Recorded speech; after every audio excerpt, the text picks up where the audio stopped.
Hello everybody and welcome back to my channel. It is Drew here from Lone Fox, and today we have another little segment of DIYing your DMs, which I am super excited about because this is one of my favorite series to film here on the channel. It is basically a little mini series where you guys send me your DIY dilemmas, like what do you want to know how to DIY? Maybe you have seen something on Pinterest, you've seen someone else create something, you found something in an inspo photo. You guys can DM them to me. I typically ask over on Instagram, so if you are not already, make sure to follow me on Instagram. It is Lone Fox Home. I'll put it on the screen right here. And I just finished creating all 4 projects in this video, and honestly guys, the projects in here turned out incredible. I am so freaking excited for you to see all 4 of these projects. But if you are not already, make sure to subscribe to my channel. I post brand new videos here on Lone Fox, and you can become a part of the Lone Fox family by clicking that subscribe button, turning on the bell next to it. That way you're notified when I upload brand new videos. But before jumping into today's projects, I'm super excited to announce that we have a sponsor for DIYing your DMs today, and it is Native, which is super exciting because I've actually used their products multiple times in the past. I have one of their toothpastes as well. They have multiple different products if you guys didn't know, but I feel like they're most widely known for their deodorants. And first of all, how aesthetic are these deodorants? I've been using these for probably about almost 2 months now, and I personally think that it is super important to take care of your body with the best ingredients possible. And a lot of conventional deodorants that you purchase actually have aluminum in them, which end up clogging your sweat glands, which is just not good for your body. And that's why Native is honestly amazing, because their products are vegan, cruelty-free, paraben-free, aluminum-free, and sulfate-free. So they have all those they're free of all those things that we don't need in our body. And they contain a lot of incredible ingredients that you guys are definitely gonna know, such as coconut oil and shea butter. So this is my personal Native build your own deodorant pack, which is amazing. You get 3 deodorants in the pack, and I ended up choosing the eucalyptus and mint, citrus and herbal musk, and then coconut and vanilla scent. I think my favorite is probably the citrus and herbal musk. That's just the one that I've been gravitating towards the most lately.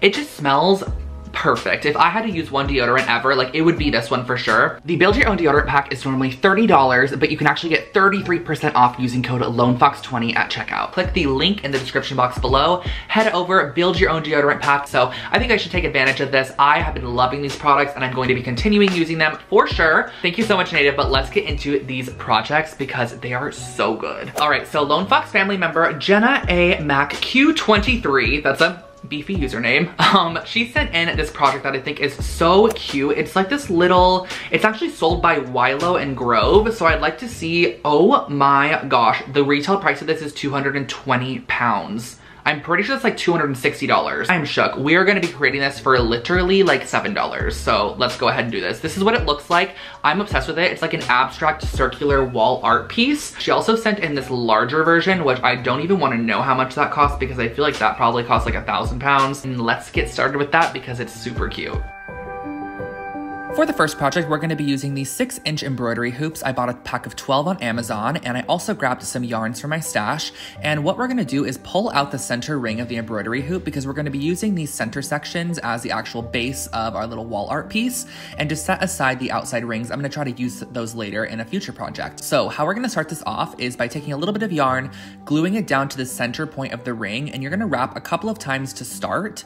And as you continue wrapping, as you could probably like tell, you're going to have the yarn start falling off the edges. So what I suggest doing is actually add a little bit of hot glue to the top and the bottom as you wrap. That way, as you wrap it, it kind of has something to adhere to and it's not sliding down the actual edge of the ring.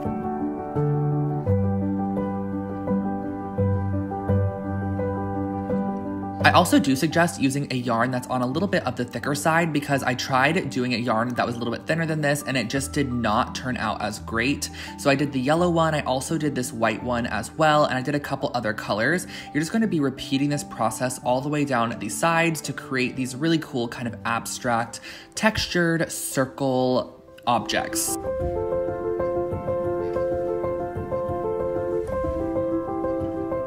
As you get to the end, you're just going to want to make sure to add a lot of glue on here. Let it cool down a little bit prior to putting your fingers on top of it, and then just wrap it around and just do the best that you can to kind of conceal that edge. Cut off your tails, and that finishes off 2 of our yarn circles. This black string was the one I mentioned prior about how it was a lot thinner and it just did not look as good, so I don't suggest using a thin yarn. Definitely go for something a bit more on the thicker side. I also opted for this one that has little speckles in it, which I thought was a super cute kind of textural addition to this wall piece.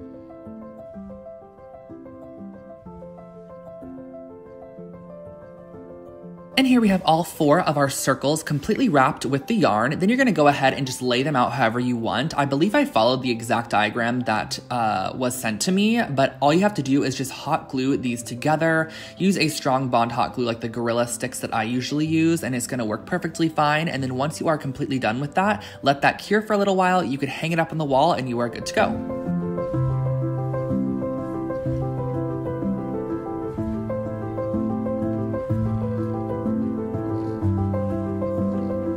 Our next project was sent in by Leslie Pellin, and I am obsessed with this. She sent it over, I believe this is from Urban Outfitters. I'll pop up a photo and retail price here if I could find it. We are gonna be making this for a fraction of the price, and I was really excited because I actually had all of the supplies I needed to create this in my apartment already. I tried to make my own out of materials that I did have, so let's get started.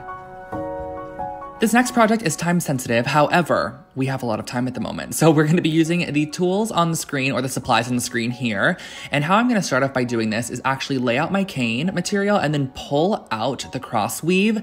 I'm just pulling out the longest side. That way I have a long strip to work with because I'm actually going to wanna wrap this around both of our metal rings. So that way they look like they are woven into this entire project without actually having to weave them in, if that makes sense. So this is gonna be a very repetitive, kind of time sensitive process of the entire DIY, and that is just going to be wrapping the full ring in this material. And I thought this was a pretty great idea because it's actually going to match the woven cane that we're going to be using in the base of the project anyways. So this is just going to make it look super complimentary and really nice in the end. So I'm just going to be repeating this, and what I suggest doing is doing about 15 or 20 wraps and then adding a little strip of hot glue, wrapping it, and continuing on with your process. And then of course every now and then you are going to have to cut off and add on a new piece. That way you can continue it all the way around. So I had the largest ring done. Here is the smallest ring being completed. Once you reach the end, add a little bit of hot glue, wrap it and secure it, and then just let it dry and cut off any excess pieces. Here are 2 rings completely wrapped. I laid down a bit of parchment paper and added some heavy objects to my cane material. That way I could go ahead and glue down our largest ring, and you're just going to want to add a nice bead of hot glue all the way around the outside, flip it over and press it down on top of your rattan. And then just gonna cut off any of that excess. And I flipped it over and actually added a nice, like generous amount of hot glue on the back side. That way I knew everything was super secure and stuck. And you're going to then go ahead and glue down the interior ring on top of the mirror, which is the same exact size, and cut off any excess rattan material that is around the outside of the largest ring, as you can see.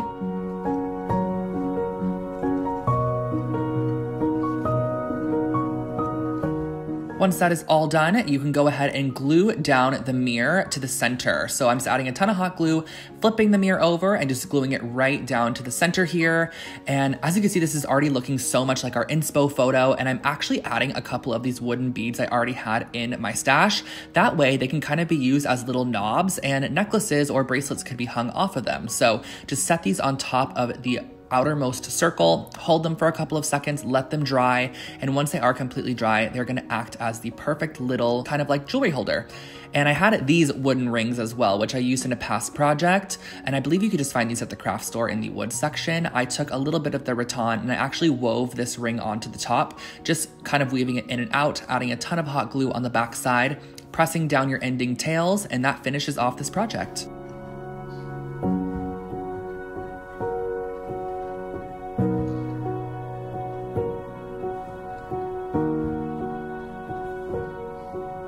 I have been seeing so many people do hydro dipping lately, and I've always wanted to try it myself, and my friend Brian over at Schmood actually put out a video all on hydro dipping, and I'll put a card up here for his videos because they are super incredible, very informative. But I'm going to be doing kind of like a spray paint marbled hydro dipping today, and that is because Lone Fox family member Miriam Arlegard, I probably butchered that, but I'll put her name up on the screen right here, sent over a message. She said, I would love to see these marble terracotta pots. And so I opened the message and they look like this. They're super cute. I'll pop up a photo for you guys. They're basically terracotta pots that have like this marbling on the outside of them. And I thought hydro dipping would be perfect to create a very similar look. And this is my first time ever doing it, and I'm obsessed with the outcome. So let me share with you guys how I made these.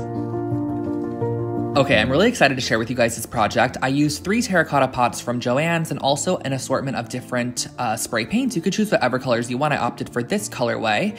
And what I'm starting off by doing is giving the terracotta pots a spray of the white. That way it has like a nice primed base for our marbling to go on top of. And you're just gonna wanna fill up a large plastic container. I had this one on hand, literally underneath my sink, so I pulled it out and used it. You're just gonna fill it up with water, and I'm going to start by spraying a lot of the white spray paint in there. Then I'm gonna go in with another color. This is like the almond color, I believe. And then I'm gonna also add a little bit of copper. And something I realized is that the closer you are to the water when you spray, the more of a marbled effect you get. And the further away you are, the more that the surface is completely covered. So I do suggest spraying a little bit closer to get that design. But all you have to do to hydro dip these is literally place them down into the water and let that full like marble pattern kind of go all the way on the outside. This pot was a little bit large, so I kind of had to wiggle it around as shown here. But ideally, you're just gonna want it to kind of go all the way down to the bottom, and then you can clear off any of the spray paint around it and just pull it out. And this is the marbled pot. I thought this one looked pretty good, but this next one that we're doing is going to look amazing. So as you can see, I'm spraying the spray paint pretty close to the water, which gives it a little bit more of a marbled effect. And the closer you get it, I just find that the more streaky it got, which I really love that look. So I grabbed our next pot, placed it down, kind of twisted it and rotated it as I dropped it into the water. Once you are done with that, just clear any of the surrounding spray paint by kind of doing this little whirlpool, and then pull it up and out. And that finished off this one, which I thought this one looked really great. I love the marbling in this one, and I love the colorway as well. Our last one, I opted to do a little bit of green in there, and I thought the green was gonna be darker, but it was just so bright. So this one honestly was not my favorite, but I thought I would include it anyways because maybe one of you guys out there likes this one. So I added a little bit of copper in there. I added the green. I just wish the green was a lot darker. It was just a little bit too bright and like a Kelly green as opposed to an emerald green color. This is what it looked like. I actually went in and sprayed a little bit of white on top of it to conceal some of that green. And then I added a little bit of copper as well, thinking it would help, but I actually ended up going in and hydro dipping it a second time in a majority of white and copper to see if I can get rid of some of that green, but the green still kind of peeked through. However, I left it as is because I wasn't too dissatisfied with it, so I actually went ahead and just blotched off some of that excess water. This is just going to pop any air bubbles that got underneath the paint and just get off any excess water, and just do this very, very lightly. Just let these dry for a couple of hours, and then you can use them as plant pots.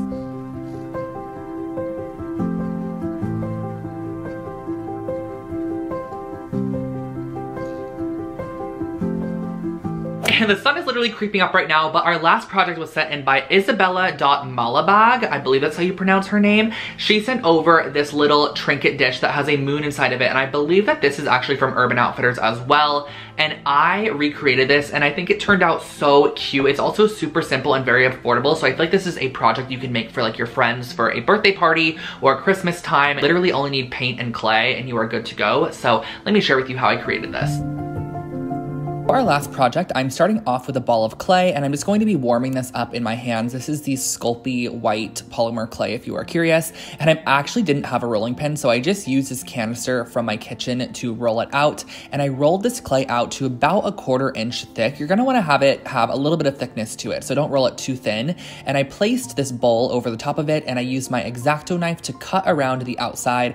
I highly suggest this rather than pressing the bowl on top and using it kind of as a cookie cutter, because this is going to keep the edge of your plate that you're creating super flat. So as you can see, when you pull this off, the edge of the actual clay is nice and thick, and it's not condensed and pressed in. So I'm using this over the top of the lid of the same exact canister that I used to roll it out with, kind of forming it into a little bit of a dish shape and setting this aside so we can work on our next one. So I'm rolling out another 1/4 inch thick piece of clay as well, same exact thickness as our prior one, and cutting out the same exact circle as prior. But of course we want to make this into a moon shape, so I freehanded a moon shape on here. You can actually print one out or hand draw one prior, whatever you want to do. I just freehanded it though. I thought this looked pretty good, but I did go in and cut off a little bit of excess. And then once you have that cut out, all I did was I actually squeezed the edges into the center to kind of make it a little bit more of a dish shape, if that makes sense. So it had a little bit of a lip on the edges. That way it wasn't super flat. It had a little bit of dimension to it. Set those on top of a baking sheet and just baked these in the oven for about 20 minutes. Just make sure to follow the directions on the clay package, and then once they are out of the oven, let them cool for about an hour, and then we can move on to painting them. But this is what it ended up looking like. They are super cute. I'm obsessed with them. So how I painted these was I actually used a majority of white paint, and then I added just a little bit of tan paint in there as well. I mixed those together, and I just wanted a super, super light, almost bone tan color. And it literally, when I paint this on, it almost looks exactly like the clay. Like you cannot even see, but once it dries, it actually turns a little tiny bit darker than it currently is, which I love the ended up color. So as you can see, there's a tiny shift in color from the original clay, but it's nothing too crazy. So I added a coat of this onto both the dish and the moon shape. Then I went in with the copper spray paint I used in the last project and sprayed a little bit in the lid. That way I could use it as a splatter. So I used a stippling brush and just soaked up a lot of that paint. And then what I'm gonna do is just flick it on to the top to create a speckled look, which I think looks really nice with like ceramic pottery. So I sprayed that on there, gave it a little bit of a speckled look, and just let that dry. And then we're gonna move on to the actual edge, which was primarily a lot of coral with a little bit of this burgundy color mixed into it, but you can totally opt for whatever you want. I just wanted to do something similar to the inspo photo and added a little bit of white just to kind of lighten that color a bit. And then I went in and very tediously painted the edge. And this is why we X-Acto knifed it, guys. So as you can see, this edge is nice and flat, and it definitely allows us to add a nice border on there. If we were to press it with the bowl, it would have no edge to it. So this is why we X-Acto knifed it to start. And just go around, paint that in. This was actually kind of fun. I actually liked doing this. Go all the way around, and then once you're done with the actual edge of the tray, we're gonna add some gloss glaze. This is from Sculpey as well. Just squirt a little bit on top of each of your trays and give it a nice even coat of the gloss glaze. This is just gonna make sure that it's protected and sealed, and it's also gonna give it kind of like a finished ceramic look. Do it on all the edges as well, and I also suggest doing it on the underside. Also add it to the moon shape, let this dry, and you are done.